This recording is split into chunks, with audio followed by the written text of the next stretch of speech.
नमस्कार साथियों, निर्माण क्लास अयोध्या में आपका हार्दिक स्वागत है।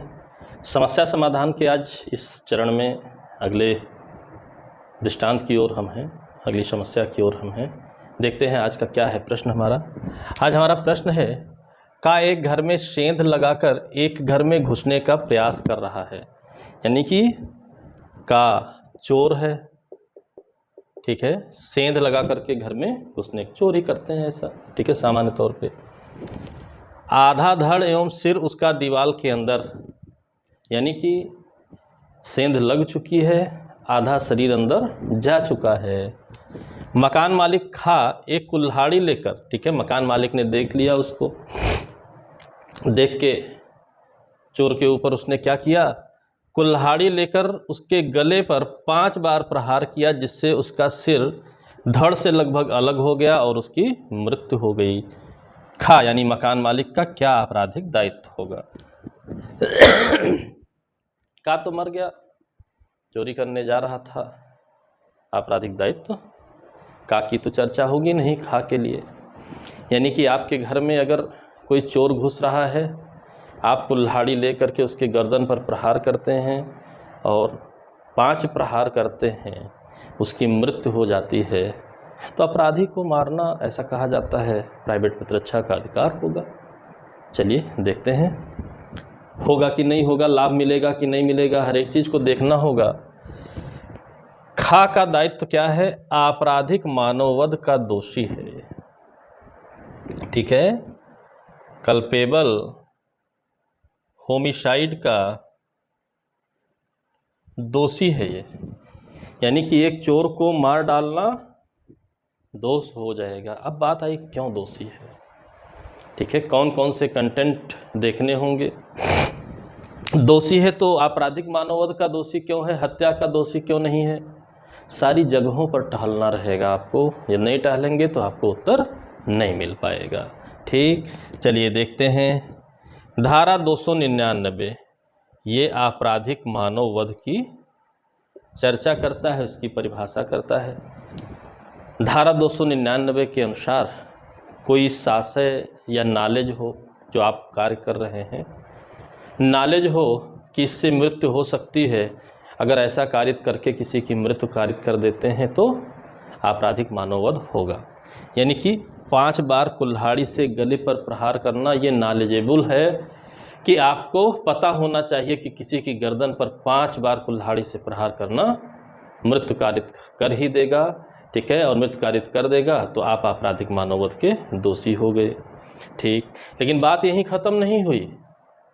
आप इतना लिख करके कि 299 के अनुसार उसका कृत्य ऐसा था कि उसे ज्ञान होना चाहिए कि मृत्यु हो सकती है, इसलिए आपराधिक मानववध का दोषी है, बात यहीं ख़त्म नहीं हुई, ठीक है।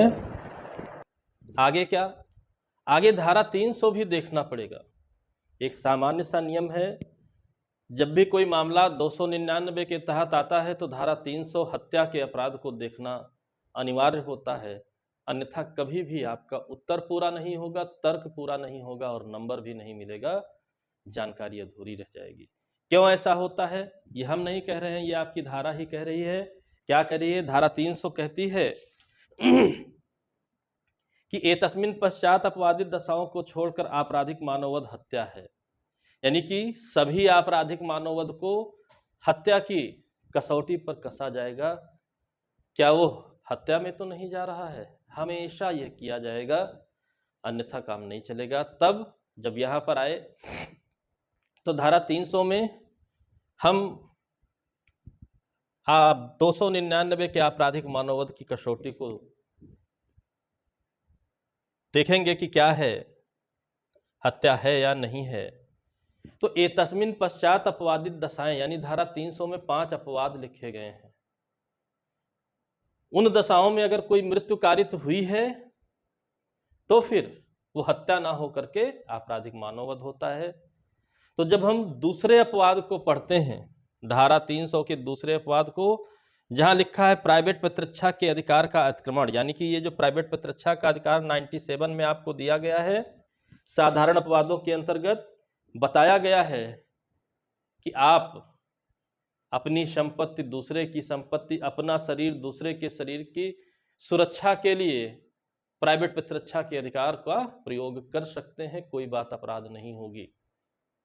लेकिन यह भी बताया गया है कि प्राइवेट प्रतिरक्षा के अधिकार में बल प्रयोग की मात्रा कितनी होनी चाहिए। यदि बल प्रयोग की मात्रा आवश्यकता से अधिक हो जाएगी तो आपको लाभ नहीं मिलेगा। वही बात कहा जा रहा है अपवाद 2 में यदि आप प्राइवेट प्रतिरक्षा के अधिकार का अतिक्रमण करते हैं तो ठीक है, तो गड़बड़ हो जाएगी। ठीक है, क्या क्या कि जो हत्या था प्राइवेट प्रतिरक्षा के अधिकार में आ गया, प्राइवेट प्रतिरक्षा की माफी नहीं मिलेगी, तो बचाव आंशिक मिलेगा, यानी कि इसका आंशिक बचाव है। ठीक है, अब बात आई क्या, इस कसौटी में तौलते हैं।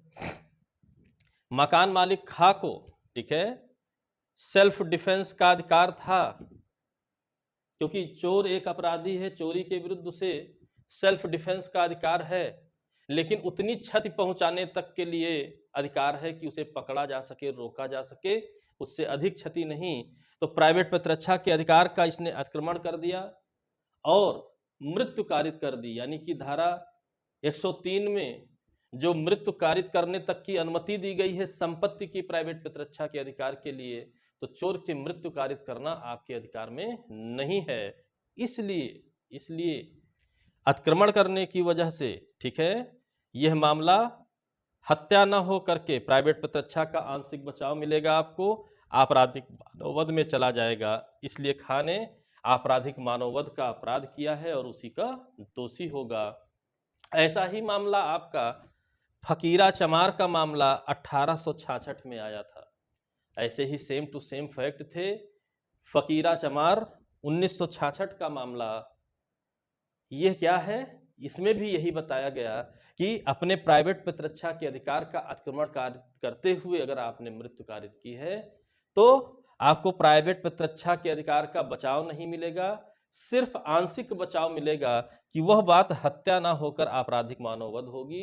इसलिए इस दृष्टांत में खा का आपराधिक मानववध का अपराध होगा, उसके लिए वह दोषी है। यानी कि मकान मालिक खा को अपनी संपत्ति की, चोर से अपनी संपत्ति की सुरक्षा के लिए प्राइवेट प्रतिरक्षा का अधिकार है, लेकिन उसने उस अधिकार का अतिक्रमण करते हुए उसकी मृत्यु कारित कर दी। इतने बल प्रयोग का उसे अधिकार नहीं था, इसलिए उसने आपराधिक मानववध का अपराध किया है। हत्या इसलिए नहीं है क्योंकि यह सेल्फ डिफेंस में किया गया है। आपराधिक मानववध इसलिए है क्योंकि उस अधिकार का अतिक्रमण कर लिया गया है और मृत्यु कारित की गई है, इसलिए वह आपराधिक मानववध का अपराध होगा। फकीरा चमार का मामला 1866 आप याद रखे रहिएगा। आशा करता हूं आपको ये नॉलेज अच्छी लगी होगी, वीडियो अच्छी लगी होगी, और आप इस वीडियो को लाइक करिए, चैनल को सब्सक्राइब करिए ताकि इस तरीके की वीडियो और भी आपको प्राप्त होती रहे। विधि का ज्ञान बढ़ाइए, वैकेंसीज भी आने वाली हैं, सामान्य जीवन में भी आ सकता है कि कहीं घर में चोर और आ जाए तो इतना बल प्रयोग ना कर दिया जाए कि हम खुद ही दोषी हो जाए। लिमिट्स आपको जाननी जरूरी हैं, तो उस हिसाब से आप भी नॉलेज भी लीजिए, परीक्षाओं को भी पास होइए, चैनल को भी सब्सक्राइब करिए ताकि और भी नॉलेज आपको प्राप्त हो सके। बेल आइकन दबाइए, ऑल पर दबाइए ताकि जब भी वीडियो अपलोड हो आप तक पहुंच सके। आशा करता हूं ऐसा आप जरूर करेंगे। तो अगले दृष्टांत तक के लिए, अगली समस्या तक के लिए जय हिंद, जय भारत, धन्यवाद।